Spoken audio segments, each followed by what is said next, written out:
Assalamualaikum warahmatullahi wabarakatuh. Apa kabarnya untuk seluruh siswa-siswi saya kelas 12? Semoga masih dalam keadaan sehat walafiat, kita masih belajar dari rumah. Baik, kembali lagi bersama saya Bapak Mahmudi Pradayesos dalam pelajaran sosiologi. Sosiologi mengasyikkan. Nah, pada pertemuan minggu ini kita akan membahas mengenai perubahan sosial dan perubahan hubungan antar individu dan hubungan antar kelompok. Nah, untuk itu saya harapkan kepada seluruh siswa-siswi saya agar dapat mengikuti video pembelajaran ini dari awal hingga akhir, supaya kalian dapat memahami materi ini secara sepenuhnya. Jangan mengikuti video pembelajaran ini hanya untuk kepentingan absensi saja. Langsung saja, sebelum belajar, marilah kita berdoa menurut agama dan kepercayaan kita masing-masing. Berdoa dimulai.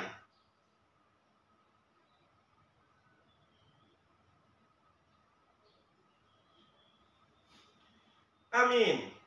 Kita masuki ke dalam pembelajaran kita mengenai perubahan sosial dan perubahan hubungan antar individu dan antar kelompok.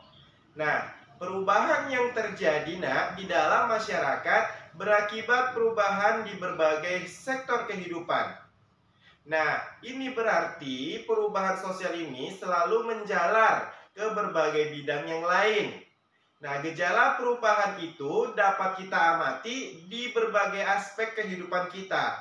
Misalnya, perubahan di bidang teknologi mempengaruhi pola hubungan sosial masyarakatnya.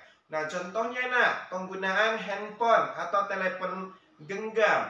Nah, kalau zaman dahulu orang ingin mengirimkan pesan itu, mereka menggunakan surat yang notabene sangat lama bisa sampai.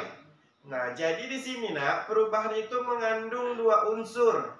Yang pertama ialah unsur positif, yang kedua ialah unsur negatif. Nah, kalau dilihat dari unsur positifnya, ya, telepon genggam atau HP yang kita kenal pada sekarang ini, nah ini memudahkan kita untuk berkomunikasi. Nah, memudahkan kita dalam menjalankan aktivitas kita. Nah, memang pada saat sekarang ini handphone itu ya menjadi bahan primer karena setiap manusia itu membutuhkannya. Nah, handphone ini digunakan untuk berinteraksi atau berkomunikasi. Namun, penggunaan handphone ini bisa mengurangi interaksi manusia secara langsung.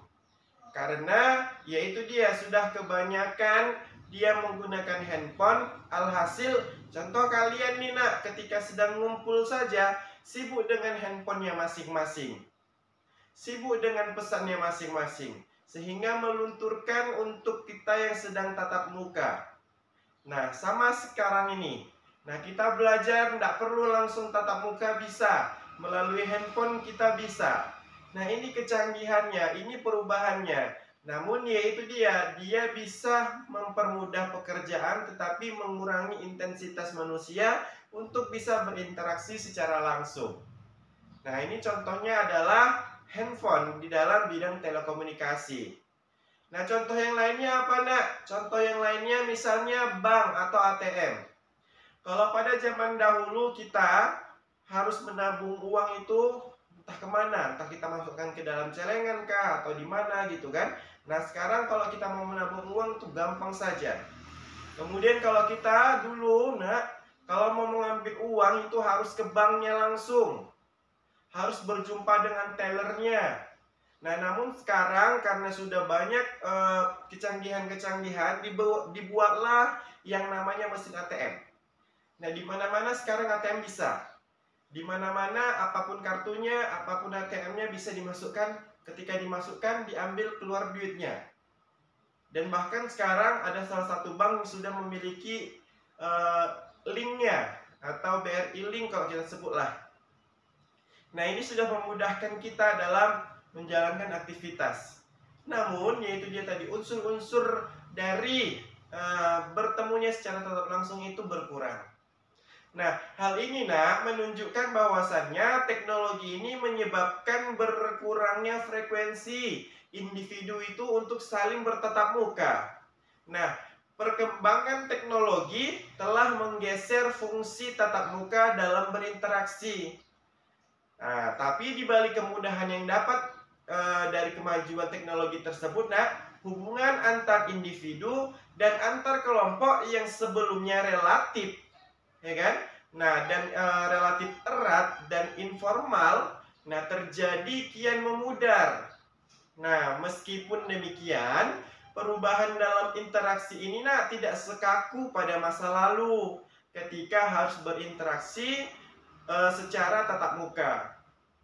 Nah, apabila kita kaji nih ya dari uraian tersebut tadi, dapat kita simpulkan bahwasannya adanya perubahan sosial ini mempengaruhi perubahan hubungan antar individu dan antar kelompoknya yang terdapat dalam suatu masyarakat.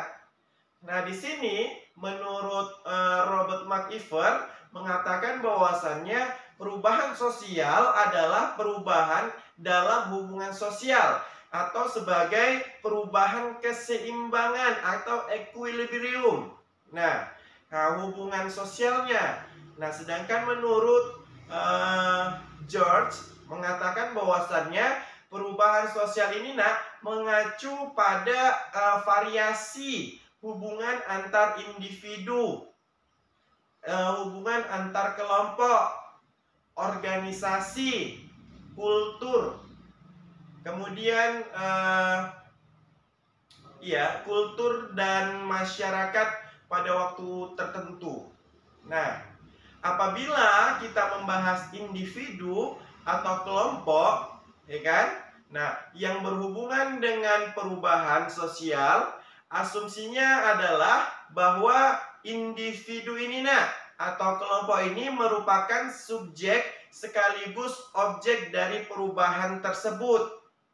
Nah, individu atau kelompok merupakan pelaku perubahan sosial. Sementara itu, individu atau kelompok yang sebagai objek berarti merekalah yang menerima pengaruh perubahan sosial yang baik secara positif maupun secara negatif. Nah, apabila individu ini dijadikan sebagai pelaku atau agen perubahan sosial, diharapkan dapat mempengaruhi kelompok atau tatanan sosialnya. Nah, asumsinya individu dapat mempengaruhi kelompok, artinya individu yang diubah tidak hanya untuk menguntungkan diri sendiri, tetapi untuk tujuan yang lebih besar.